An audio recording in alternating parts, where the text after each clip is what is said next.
Bom dia! Hoje é dia 9 de junho, terça-feira. Vamos orar? Senhor Jesus, muito obrigada, Senhor, por mais um dia. Obrigada pelas tuas bênçãos, por ter nos guardado, por estar nos abençoando todos os dias da nossa vida. Toma mais um dia nas tuas mãos. Faz dele, Senhor, um dia proveitoso, um dia abençoado. Oramos assim em nome de Jesus. Amém. Nós hoje vamos falar, na matéria, hoje a geografia. Nós temos duas atividades de geografia. Temos o comércio de mercadorias, que está na folhinha, e temos quem governa o município, que está no livro, tá? Primeiro, nós vamos falar sobre o comércio de mercadorias, que está nesta folha. Vamos? Diz assim: o comércio é uma atividade bem antiga. Então, desde a chegada dos portugueses aqui no Brasil, começou o quê? Esse comércio. Só que esse comércio era o quê? O que é o comércio? É a compra e venda de mercadorias, Nós vamos a um lugar, nós compramos mercadorias e tem a pessoa que vende a mercadoria. Caso quem compra, chamamos de consumidor. Quem está vendendo, chamamos de comerciário, tá? Nós já até demos sobre isso no livro, aí depois vocês deem uma olhadinha. Então, esse comércio de compra e venda de mercadorias, a gente sabe que antigamente, bem lá no início, não havia o quê? Moedas, não havia o dinheiro, E eles faziam essa troca de mercadorias de produtos. Quem tinha muitos produtos que não ia mais utilizar porque tinha em grande quantidade, eles iam numa outra pessoa que também podia ter bastante mercadoria, eles faziam troca de mercadoria. E essa troca, de produtos se deu o nome de escambo. Escambo na época era a troca de produtos. Aí nós temos um exemplo aí mesmo. Eu tinha um pescador, ele pescava bastante peixe, nutria, tinha bastante. O que acontecia? Ele ia no agricultor e esse agricultor também tinha bastante legumes, verduras, feijão, arroz, trigo, e eles faziam essa troca, peixes por outra mercadoria. Então, eles fazendo essa troca de mercadorias, eles estavam fazendo escambo, tá? Troca de mercadorias era chamado de escambo. Por quê? Porque naquela época não tinha o dinheiro. Depois de muitos anos, a gente viu que foi feita a primeira moeda. Essa primeira moeda, a gente vai ver lá na segunda página. Mas antes vamos continuar lá em cima. Eu quero que vocês marquem para mim na primeira folha, tá? Marca aí na primeira folha o que chamamos de comércio, essa parte aqui, marca. E também eu quero que vocês marquem essa parte aqui toda, tá? Marca para mim. Na segunda folha, vai falar assim, devido ao grande aumento de volume de trocas, surgiu então as moedas. As pessoas começaram a adquirir serviços de mercadorias usando o dinheiro. Isso facilitou o comércio, envolvendo grandes quantidades de produtos e serviços. Naquela época, podia se fazer entre um pescador e um agricultor, entre eles. Mas como isso cresceu muito, foi necessário o uso das moedas, do dinheiro. Naturalmente, outros instrumentos, depois foram lá aparecendo. Cartões de crédito, financiamentos, prestações, cheques, outros instrumentos de movimentação financeira, foram lá aparecendo. Além disso, com esse desenvolvimentos tecnológicos, né, na informação e na comunicação, criou-se o e-commerce. O que é o e-commerce? É aquele comércio que a gente faz pelo computador, as compras que a gente faz pelo computador. Ultimamente, com essa pandemia, muitas pessoas utilizaram bastante esse e-commerce, né? Essas compras por e-mail e fazendo o pagamento também por e-mail, usando o quê? O cartão de crédito. Então, isso é um desenvolvimento muito grande, né? É uma facilidade para muitas pessoas que não querem sair de casa. Então, elas fazem essas compras via internet, pelo computador, pelo tablet, pelo celular, como ela quiser fazer.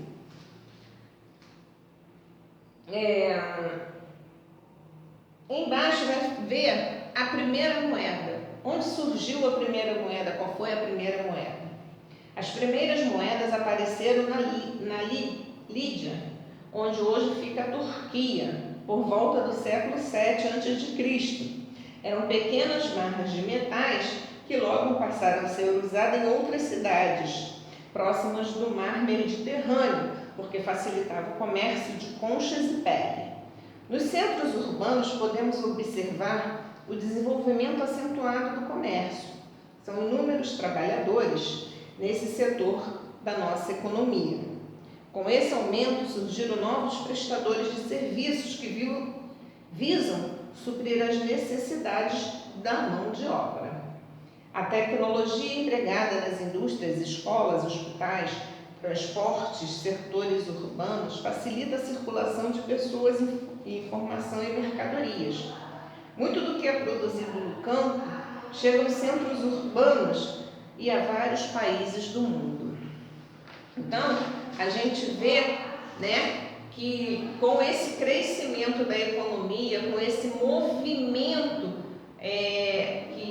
que nós temos de produtos, não é só num país, ele chega em outros países também. Então, esse movimento todo, esse comércio, né, de mercadorias, de compra e vendas de mercadorias, chamamos de comércio. Tá? Nós temos o comércio interior, que é para dentro do Brasil, e temos o comércio exterior, que é para fora do Brasil. Depois a gente vai ver sobre isso, o que é comércio interior e o que é comércio exterior, tá? Mas já falando aqui para vocês que comércio interior são produtos que ficam dentro do nosso país e comércio exterior, os nossos produtos vão para fora do nosso país, vão para o Canadá, vai para a China, para os Estados Unidos, então chamamos de comércio exterior, tá bom? Então vocês vão fazer a atividade que está aí na folhinha, tá? Depois que vocês fizerem essa atividade, nós vamos passar para o livro. Vamos para o livro. O livro, vamos lá na página 220. Procurou? Achou? Vamos lá. Na página 220 vai falar assim: quem governa o município? Você sabe? Então hoje a gente vai aprender sobre isso, tá?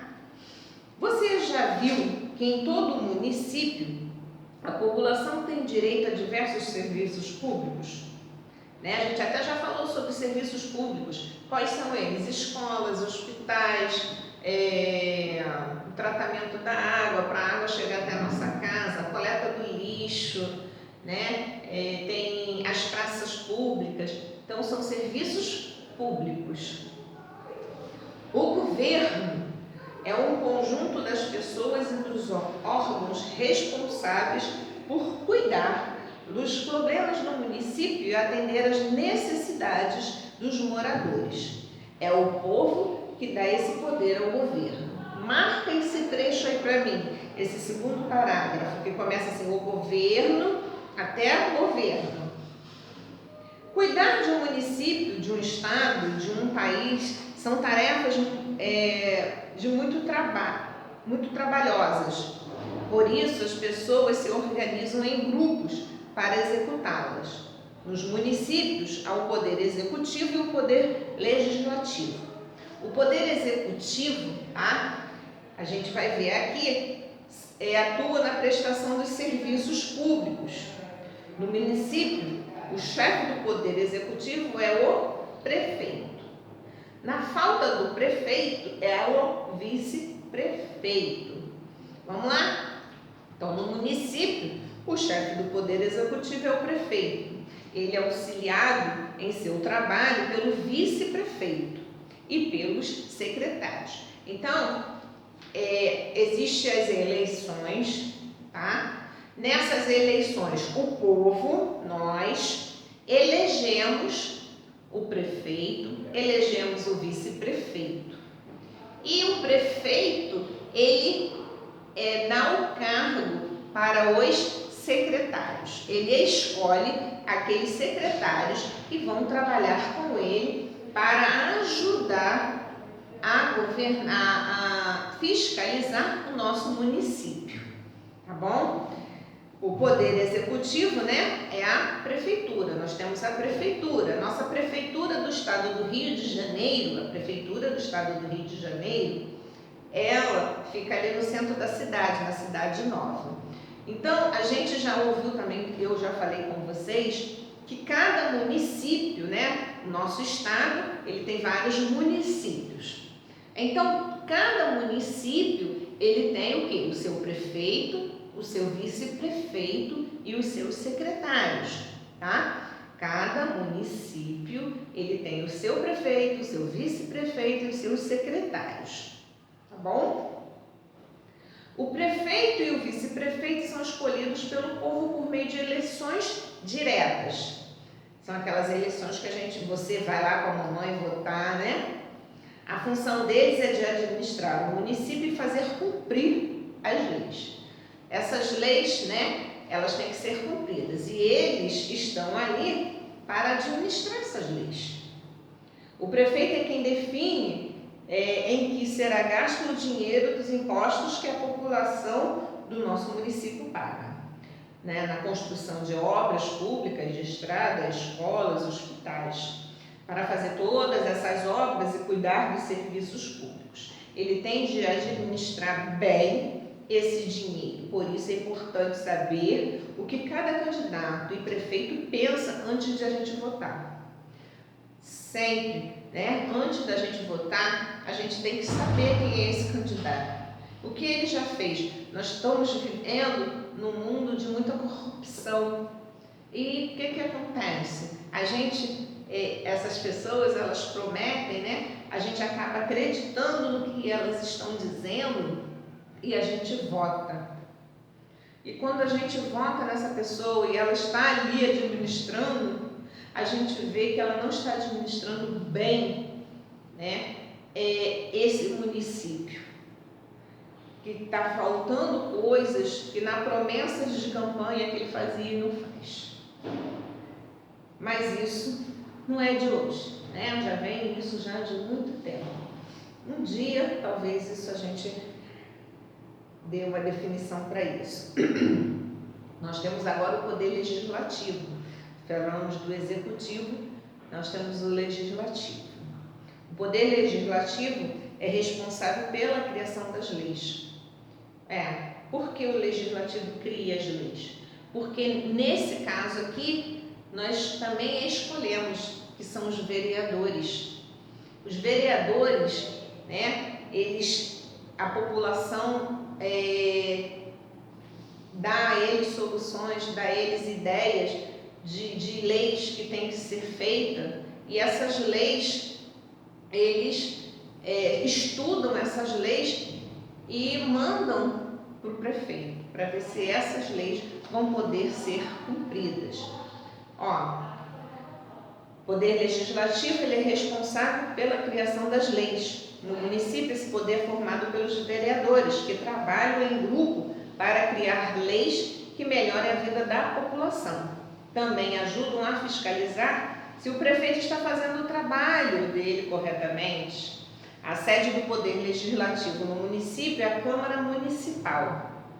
Os vereadores são escolhidos também por eleições diretas. A quantidade de vereadores de um município depende do número de moradores. Quanto mais moradores, mais municípios.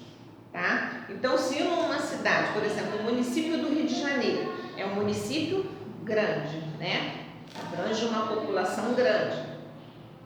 Então, essa quantidade de vereadores vai ser igual à quantidade de pessoas que existe naquele município. Tá bom? Então, nós temos aqui, né? Aqui é lá no estado da Bahia uma Câmara Municipal. Nas páginas 222 e 223, o professor, aqui está falando para dividir a turma. Vocês aí vão fazer esse trabalho no caderno. Vocês vão colher informações do Poder Executivo e do Poder Legislativos, tá? Qual é o nome do seu prefeito, vice-prefeito, se você sabe o nome de algum vereador. Então, vocês vão fazer essa atividade aqui, número 1, no caderno de vocês, tá bom? E depois, vocês vão fazer o restante em casa, tá bom? Depois a tia vai ver. Daqui a pouco eu volto com mais uma aula. Só um minuto, hein?